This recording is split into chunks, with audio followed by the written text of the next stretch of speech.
한 아이가 생일을 맞았습니다. 부모님이 축하 잔치를 벌여주고 아이는 주인공이 되어서 마냥 기뻐합니다. 그런데 아이가 점점 자라 성숙한 청년이 되어갑니다. 성숙한 청년은 자기 생일날을 기뻐도 하지만 이제는 자기를 낳아주시고 길러주신 그 부모님의 사랑까지 헤아리게 됩니다.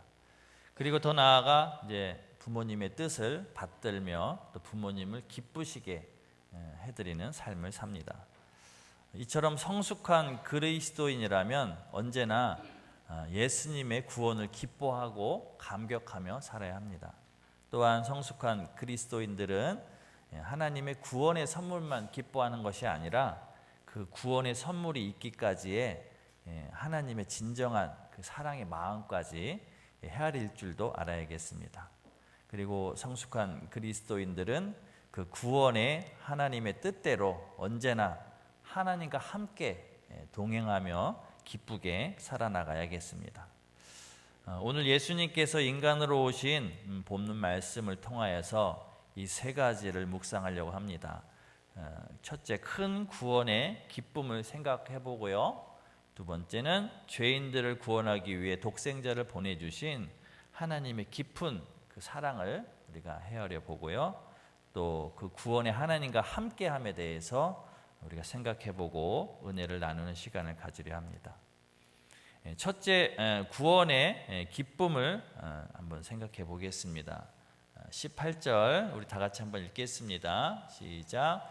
예수 그리스도의 나심은 이러하니라. 그의 어머니 마리아가 요셉과 약혼하고 동거하기 전에 성령으로 잉태된 것이 나타났더니. 우리 성도 여러분은 지금까지 인생을 사시면서 언제가 가장 기뻤었던 것 같으십니까? 여러 가지가 있으시겠죠? 내용은 각자 다르시겠지만 아마도 공통점이 있다면 너무나 학수고대하던 일이 드디어 이루어졌을 때 그때가 아마도 가장 기억에 남을 정도로 기쁘셨을 것입니다. 유다 왕국 이스라엘 백성에게는 정말 학수고대하던 일이 있었습니다. 이스라엘 백성들은 BC 586년에 바벨론 제국의 예루살렘 성이 함락당하여 멸망을 당하게 됩니다. 그 이후부터 포로 생활을 하면서부터 억압과 착취를 당하며 선지자들이 예언을 했던 자신들을 구원할 메시아를 대망하는 그런 메시아 대망 사상으로 살아왔습니다. 긴 기다림은 바사 시대, 헬라 시대, 로마 제국 시대의 때까지 지속되며 메시아 대망 사상은 점점 고조되었습니다. 우리나라도 일제 30년 식민지 생활로 말도 못할 억압과 착취를 당하다가 8.15 광복을 맞이했을 때 얼마나 감격스럽고 우리가 기뻤었습니까? 오늘 본문 말씀은 그 대망하던 구원자, 히브리 말로는 메시아, 헬라어로는 그리스도, 그 구원자가 탄생하는 본문 말씀입니다. 586년 만에 성취된 메시아의 오심은 이스라엘 백성들에게 얼마나 감격스럽고 영광스럽고 기쁜 일이었겠습니까?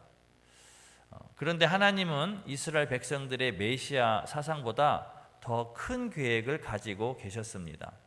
바로 이스라엘 나라를 대표로 하여 창세 때 타락하여 멸망당해가는 온 인류를 구원할 계획을 가지고 계셨던 것입니다.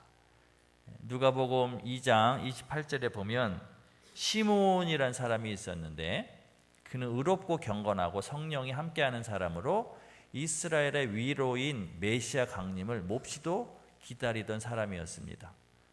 그는 이스라엘 민족만을 위한 정치적인 메시아만을 고대한 게 아니라 유대인들과는 달리 온 인류를 구원할 초월적인 메시아를 기다린 참 신앙인이었습니다.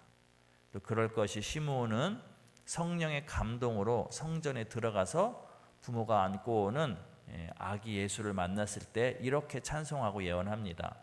시므온이 아기를 안고 하나님을 찬송하여 이르되 주제여 이제는 말씀하신 대로 종을 평안히 놓아주시는도다. 내 구원이 주의 구원을 보았사오니 이는 만민 앞에 예비하신 것이요 이방을 비추는 빛이요 주의 백성 이스라엘의 영광이니이다 하면서 이렇게 시므온은 평생 고대하던 메시아를 눈으로 목격하고 감격하여서 감사와 찬양과 영광을 하나님께 올려드립니다. 또 누가복음 2장에서도 보면은요, 밤에 천사 가브리엘이 목자들에게 나타났을 때도 천사가 이르되 두려워하지 말라, 내가 온 백성에게 미칠 큰 기쁨의 좋은 소식을 너희에게 전하노라 라고 말하였습니다. 그 큰 기쁨의 좋은 소식이 뭐냐면 오늘 다윗의 동네에 너희를 위하여 구주가 나셨다, 메시아가 나셨다, 곧 그리스도 주시니라 라고 말하였던 것입니다. 그러므로 예수 그리스도의 탄생은 이스라엘뿐만 아니라 창세 이후 죄에 신음하며 살던 모든 인류에게 가장 감격스럽고 가장 반갑고 영광스럽고 기쁜 참 좋은 소식인 것입니다. 그래서 저와 여러분에게도 가장 감격스럽고 기쁜 사건은 바로 우리 예수 그리스도의 탄생 사건인 것입니다. 우리가 이 배경을 알고 이 기쁨과 감격으로 이 탄생 기사를 묵상해야겠습니다. 18절에도 예수 그리스도의 나심은 이러하니라. 25절을 보면 아들을 낳기까지 동침하지 아니하더니 낳음의 이름을 예수라 하라. 또 둘째입니다. 죄에 빠진 인간들을 구원하기 위해 온 인류의 메시아를 인간으로 몸으로, 그것도 낮고 천한 곳으로 보내주신 하나님의 사랑을 헤아려 보겠습니다. 영광의 예수님께서 죄에 빠진 인류를 구원하기 위해 세상적인 왕의 권세나 장군의 모습으로 오신 것은 아닙니다. 바로 죄인인 인간과 똑같은 종의 형체로 낮아지셔서 오신 것입니다. 빌립보서 2장 5절에 보면 너희는 이 마음을 품으라, 곧 그리스도 예수의 마음이니 그는 근본 하나님의 본체시나 하나님과 동등됨을 취할 것으로 여기지 아니하시고 오히려 자기를 비워 종의 형체를 가지사 사람들과 같이 낮아지셨고. 누가복음 1장에 좀 더 자세한 이 탄생 기사가 있는데요, 천사 가브리엘이 요셉과 이미 정혼한 마리아란 한 처녀에게 가서 성령으로 잉태하여 아들을 낳으리니 이름을 예수라 하라. 그가 큰 자가 되고 지극히 높으신 이의 아들이라 일컬음을 받을 것이요 주 하나님께서 그 조상 다윗의 왕위를 그에게 줄 것이다 라고 말합니다. 마리아는 주의 여종이오니 말씀대로 이루어지리라 하고 순종을 합니다. 혼인을 안 했는데 약혼녀가 임신하자 의로운 사람 요셉은 이를 가만히 끊고자 하는데 천사가 요셉의 꿈에 나타나서 설명을 해줍니다. 19절 21절까지 한 번 더 읽겠습니다. 시작. 그의 남편 요셉은 의로운 사람이라 그를 드러내지 아니하고 가만히 끊고자 하여 이 일을 생각할 때 주의 사자가 현몽하여 이르되 다윗 제사 서순 요셉아 내 아내 마리아 데려오기를 무서워하지 말라. 그에게 잉태된 자는 성령으로 된 것이라. 아들을 낳으리니 이름을 예수라 하라. 이는 그가 자기 백성을 그들의 죄에서 구원할 자이심이라 하니라. 그리고는 헤롯 왕 때 호적을 하라는 명령을 따라 베들레헴에 가서 호적하러 갔다가 거기에 창고도 아닌 마구간에서 또 말 구유에서 출생하여 놓이게 됩니다. 온 세상 창조주이신 하늘 영광이신 예수님께서 이 낮고 천한 모습으로 오셨다는 것은 우리를 향한 하나님의 사랑이 얼마나 깊고 얼마나 위대한지 우리가 조금이나마 짐작해 볼 수 있는 것입니다. 제가 목회자로 하나님의 부르심을 받을 때 일이었습니다.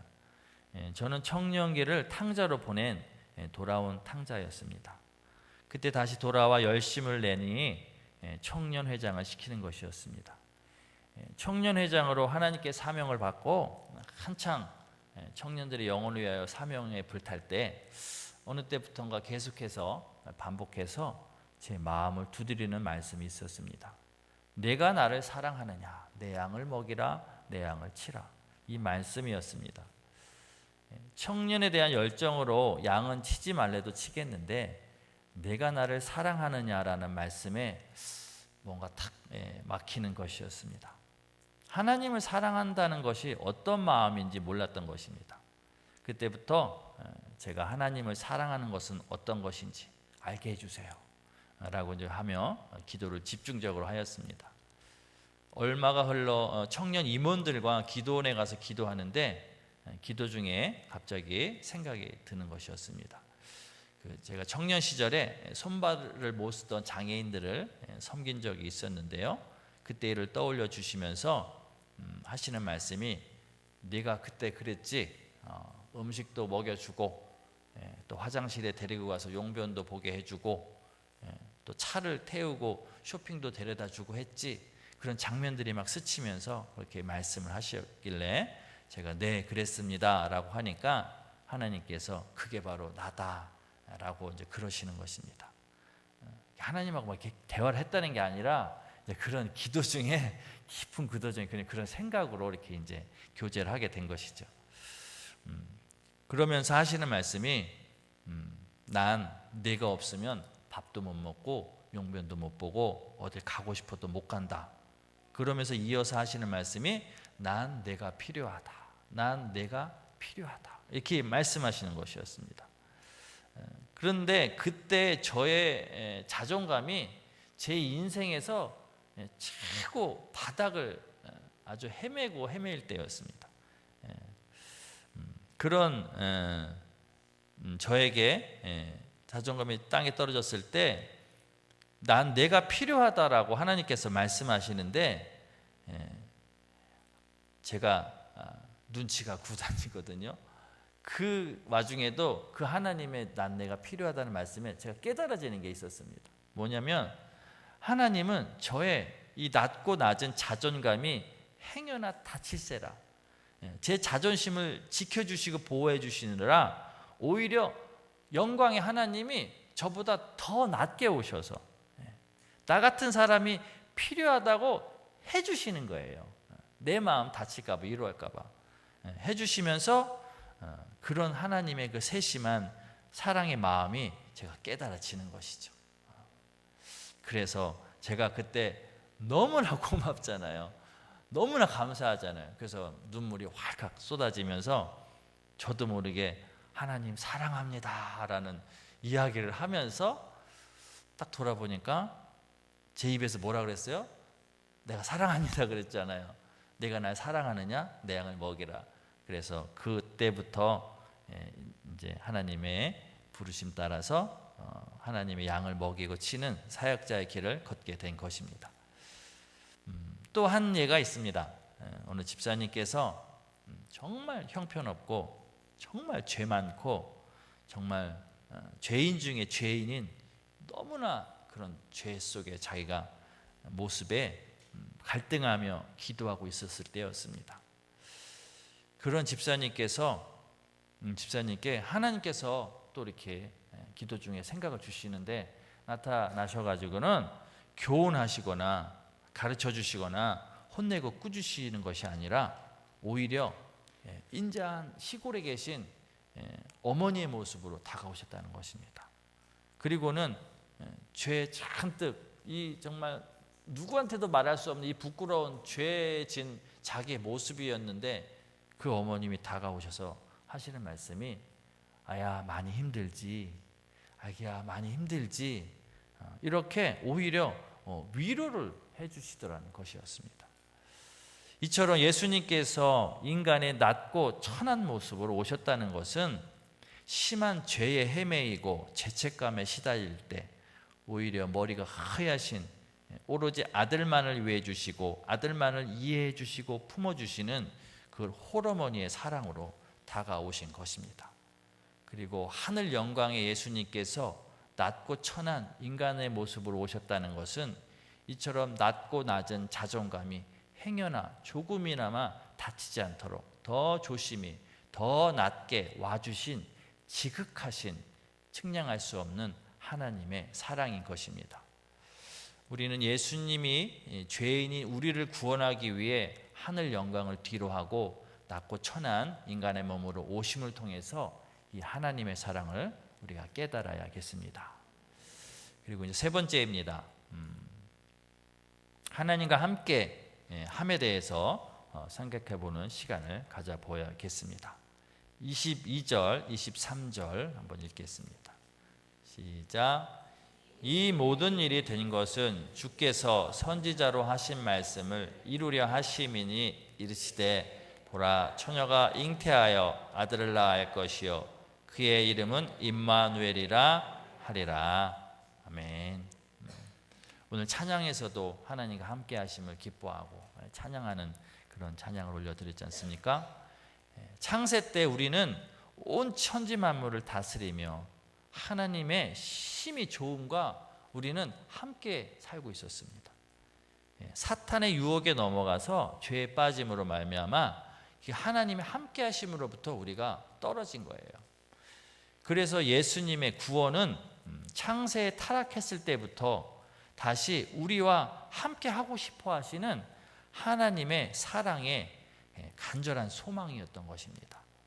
그래서 아담과 하와가 죄에 빠졌을 때 정령 죽으리라고 말씀하셨다가는 오히려 털옷을 입혀주시는 그 짐승의 희생을 통해서 입혀주시면서 그 인자한 사랑으로 우리와 함께 다시 할 것을 계획하신 것입니다. 아브라함을 부른 이유도 마태복음 1장 1절에 보면 아브라함과 다윗의 자손 예수 그리스도의 계보라라고 나와 있잖아요. 이렇게 아브라함 부른 이유도 뭐냐면 저와 여러분을 죄와 사망에서 구원하셔서 다시금 하나님의 백성이 되게 하여 하나님이 다시 함께하고 싶었던 열망이 있었기 때문에 그렇습니다. 이사야 7장 14절에서도 보라 처녀가 잉태하여 아들을 낳을 것이요 그의 이름을 임마누엘이라 하라 라고 하나님은 자기 백성과 다시 함께 하실 것을 예언하게 합니다. 이 예언에서도 하나님은 언제나 죄에 빠져있던 우리와 다시 함께하고 싶은 그런 마음뿐임을 우리가 알 수 있습니다. 탕자 이야기 아시죠? 탕자가 아버지보다 아버지 유산을 더 좋아해서 그 유산을 달라고 해서는 집을 나갔습니다. 집을 나가서 호랑방탕한 생활을 살다가 결국에는 거지 신세꼴로 지냅니다. 그런데 탕자가 집을 나갔을 때 그 아버지는 어떻게 하셨습니까? 화를 내시기는커녕 이제나 저제나 수년 동안을 아들이 돌아오기만을 손꼽아 기다리고만 계신 것입니다. 어느 날 거지 신세꼴로 돼지 먹이나 주워 먹고 살다가 차라리 이렇게 살 바에야 아버지 집에 머슴이라도 하면 좋겠다 싶어서 집으로 부끄러운 모습으로 별 면목 없는 모습으로 돌아오는데 아버지는 어떻게 하셨습니까? 저기 멀리 오는 아들을 먼저 알아보시고는 뛰어나가셔서 그 아들을 얼싸안고 데리고 오시면서 가락지를 끼워주고 새 옷을 입혀주시고 잔치를 배설하며 기뻐하시는 것입니다. 왜 그러시죠? 다시 집 나갔던 아들과 함께 할 수 있었기 때문이죠. 이 예화에서도 하나님은 부족하고 죄 많은 우리와 얼마나 함께 하고 싶어 하시는지 우리가 알 수 있는 것입니다. 그래서 예수님께서 누가복음 15장 7절에서도 내가 너희에게 이르노니 이와 같이 죄인 한 사람이 회개하면 하늘에서는 회개할 것 없는 의인 99으로 말미암아 기뻐하는 것보다 더하리라 라고 예수님께서 말씀하실 정도로 하나님은 정말 우리와 너무너무 함께 하시는 것을 이토록 소원하고 기뻐하시는 것입니다. 임마누엘 예수님이 인간으로 오심은 이토록 하나님 아버지께서 죄와 사망에 고통하는 우리를 구원하시고 다시 우리와 너무나도 함께 하고 싶어 하시는 하나님의 열망이 가득한 사랑인 것입니다. 한번 결론을 맺겠습니다. 우리가 세 가지 오늘 묵상해 보았죠. 이렇게 예수님이 인간으로 오심은 이스라엘 백성에게는 수백 년 동안 포로와 노예로 지내며 그토록 학수고대하던 구원자 메시아가 오신 큰 기쁨의 사건입니다. 뿐만 아니라 그것을 넘어 예수님의 오심은 창세 때 죄에 빠져 멸망하는 길에서 너무나 간절히 원하던 구원이 시작되는 온 인류에게 일생이 때 가장 감격스러운 큰 기쁨의 사건인 것입니다. 그리고 두 번째, 예수님이 더 낮고 천한 인간으로 오심은 우리를 너무나 안타까이 여기시며 모든 죄악과 사망의 신음에서 오히려 구원해 주시고 또 낮고 낮아진 자존감을 보살펴 주시고 세워 주시고자 와주신 정말 지고지순한 하나님의 사랑입니다. 또 그 사랑으로 형편없는 우리를 구원하셔서 하나님 자녀 삼으셔가지고 하나님은 너무나 우리와 함께하고 싶어 하시는 열망 가득한 하나님의 사랑인 것입니다. 아멘이시죠? 네, 그렇습니다. 이 세상에는 아무리 둘러보아도 그 어디에도 참 소망, 참 만족, 참 기쁨이 없습니다. 있으면 저한테 한번 말씀해 줘 보십시오. 어디에 참 만족과 참 기쁨이 있는지 말씀해 주시기 바랍니다. 그리고 우리는 여전히 너무나 연약하고 너무나 죄 많고 너무나 부족할 뿐입니다. 나는 그렇게 연약하지 않은데, 나는 그렇게 죄인이 아닌데 라는 사람은 저를 한번 만나셔서 얼마나 잘나셨는지 얘기를 해주시면 제가 한번 납득을 하겠습니다. 그러니까 저를 비롯하여 사랑하는 평안의 모든 성도님들은 오직 우리를 찾아오신 예수님 사랑 안에서만, 아멘, 인생의 참 기쁨을 찾으시기 바랍니다. 그리고 우리를 찾아오신 그 예수님의 사랑 안에서만 참 위로와 참 구원을 받으시기 바랍니다. 그리고 그리하여 날마다 오늘도 우리를 찾아오신 예수님의 사랑과 함께, 하나님 지금 나와 함께하고 계시죠? 얼마나 하나님이 나와 함께하고 싶어 하시는지 모르셨죠? 얼마나 나를 위하고 나만을 생각해주고 내 모든 추악한 죄를 대신해서 십자가에 죽으실 정도로 나와 그 씻으시면서까지 나와 함께하고 싶어 하시는, 그래서 드디어 나를 찾아오셨고 우리가 그것이 그 감격과 기쁨 때문에 오늘 이렇게 모여서 다시 그 함께 하심을 누리고자 우리가 예배 드리는 것 아니겠습니까? 그 함께 하시는 그 사랑을 우리가 아시고 마음껏 하나님이 그토록 원하는 함께 하심을 우리도 마음껏 누리셔서 하나님의 은총과 사랑이 가득한 복된 날 맞으시기를 주님의 이름으로 축원드립니다. 아멘. 기도하시겠습니다. 우리가 한 3, 4분 정도 오늘 말씀을 생각하시면서 다시 한번 깊이 묵상하시면서 개인적으로 하나님 만나시기 바라겠습니다. 개인적으로 하나님 위로를 받으시고 하나님의 또 용기 북돋워짐을 받으시고 하나님의 두려움을 만져주시고 하나님의 새 힘을 주심을 받으시고 하나님 사랑 안에서 오늘 아무것도 생각하지 마시고 참된 안식과 참된 기쁨을 마음껏 누리시고 하나님 영광으로 기뻐하며 찬송하며 사시기 바라겠습니다. 기도하십니다.